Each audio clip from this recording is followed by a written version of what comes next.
itong issues ng gut, yung issues ng sikmura, talagang dumidikit kay President Marcos? Totoo, kasi unang-una, araw-araw mong mararamdaman yan. Pangalawa, while you may think na, okay, the government hindi naman naglalak ng awareness of this issue. But of course, at the end, kung wala ka nang mabunot sa bulsa mo o sa wallet mo,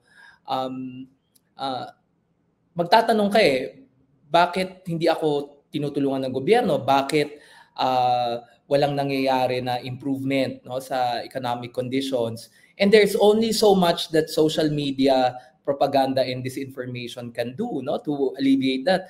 Lalo na kung ang problema na is paano mo maitatawid yung pang-araw-araw. And kaya lang kasi meron din this junk, Christian, kasi ang benta sa Pilipinas, highest, fastest growing economy, the Philippines is rising middle income, may mga ganun pang naratibo.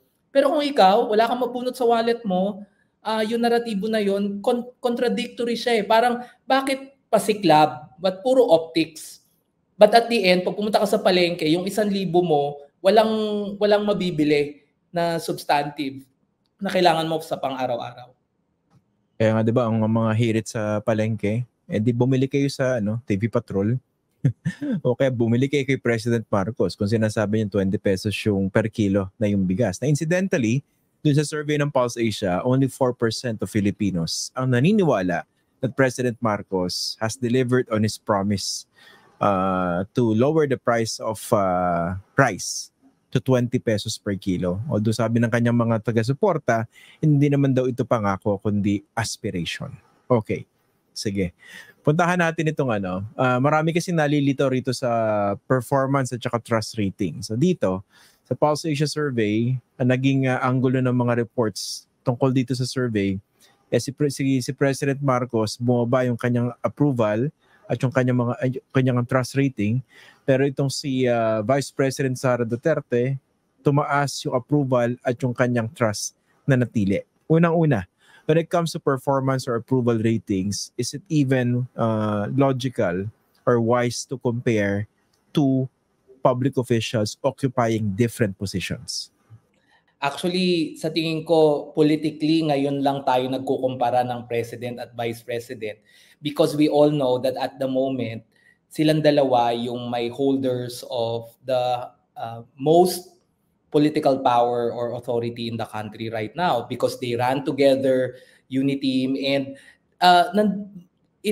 every Filipino voter still believes that Sara Duterte helped, and even I think she herself believes this narrative that she made it possible for Marcos to be president. At yung mga counterfactuals na what if Sara ran against Marcos in 2022, yung mga ganun na naratibo, parang nilalagay sila sa parehong, ina-assess sila pareho because at the moment, ito yung nagiging political line, social media lunod sa Marcos versus Duterte narratives at the moment, kaya nga dun sa neither of the two, masarap kumain ng popcorn while you watch all these pro Marcos and pro Duterte having at each other. But dun sa pagkumpara, oo, unfair yon kasi unang-una ang trabaho ng presidente napakahabang listahan, from head of state, head of government, commander-in-chief, chief administrative officer, lahat, And ang political culture sa nating mga Pilipino, pag hindi nakuha yung basura sa kalye, ang may kasalanan presidente, On the other hand, itong vice president naman, while hindi naman siya required mabigyan ng cabinet position kasi nga titingnan natin ng batas, wala naman siyang trabaho Hindi siya katulad ng US Vice President who presides at the Senate. Siya, ang kanyang trabaho talaga ay maghintay kung siya ay magiging constitutional successor. Despite the fact na he, she, or they can be elected independently kasi hindi naman straight ticket voting. Na nga pala, Christian, hindi constitutional yun. In fact, there was a time wherein straight ticket voting ang Pilipinas, no? For some reason, yung electoral laws natin offered that chance. So you don't really need to change the constitution to mandate a straight ticket electoral system, meaning hindi tayo pwedeng maghati ng boto, no, from one ticket yung president, yung isa sa vice president. We have had our history na they're elected jointly. Anyway, and given that, no, ina-expect naman talaga that if you have a very popular vice president, no, yung kanyang maaaring approval ratings nakadikit yung popularity niya, no? Kasi hindi naman lahat ng Pilipino pag tinanong mo sa survey, meron siyang enough information to really assess performance, no? I don't know kung may mga Pilipinong tinanong ng Pulse, meron silang notebook o meron silang file sa computer nila of every single act, every single performance, every single substantive achievement. So, pag sinabi mong performance, magkakadikit na yun eh. Do I like this politician? Ano ang kasaysayan ko sa politiko na to? Ano yung perceptions ko sa kanya? Ano yung impressions ko sa kanya? Not necessarily, ano yung trabaho at nagawa niya ba to talaga? Tama yan. Especially dati, di ba, may mga previous surveys pa. Ito rin yung pinupunto ko. Baka unfair pag tinanong yung performance or approval rating kunwari ng Chief Justice kasi maraming hindi naman nakakaunawa na they speak through their decisions, yung korte, yung Supreme Court in particular.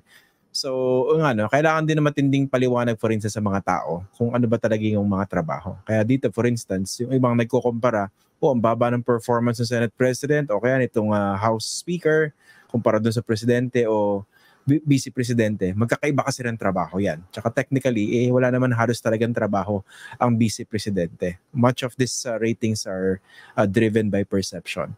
Pero yung trust, pwede mo ikumpara yan, di ba? Across positions. Kasi ang pinag-uusapan yan, tiwala. Yeah. I think yung trust, ito yung mas direct na question tungkol sa personal na relasyon nung respondent dun sa politiko. Kasi sa political culture din natin, kaya tayo personality-oriented, kasi we always have this thinking na we have direct relationships with politicians. Dahil nga wala tayong matatag na mga partido, yung relasyon natin sa politiko, personal, hindi institutional, hindi through the party, no? In other countries, through the party, the politician actually doesn't have any agency or identity kasi ang identity niya yung partido. So yung relasyon ng botante o ng citizen sa partido, hindi dun sa politiko. Not all, no? Pero yun nangyayari. So yung sa trust, I think, kaya nga sa akin sa totoo lang, when I interpret Pulse Asia surveys, mas tinitingnan ko yung trust. Sa tingin ko, mas naiintindihan ng mga respondent yung tanong na pinagkakatiwalaan nyo po ba yung politiko na to? Or kesa sa yun sa tanong na nag-agree ba kayo sa performance o approve ba kayo sa performance ng isang politiko na to? Kasi yung trust, ano yung information na kailangan doon, hindi ganun kasing taas sa performance. Kasi ang tinitignan lang, how do I perceive this politician? Pinagkakatiwalaan ko ba to? Ano ang reputasyon nito sa akin? So I think importanteng masala natin yung dalawang dimensions na yon, no, nang tinatanong sa mga presidential at other high officials na ratings ng surveys. In this case, kung trust ratings ang mag-uusapan, talaga magkalayo. Kasi si BBM, 52%, si Sara Duterte, 71%. Okay, puntahan natin itong mismong SONA ni President Marcos sa darating na Lunes. Tama ba yung perspective na pag SONA, panahon niya ng singilan? Ano yung pinangako mo last year, sisingilin ka namin ngayon? Is that even logical? 1 year yung gap.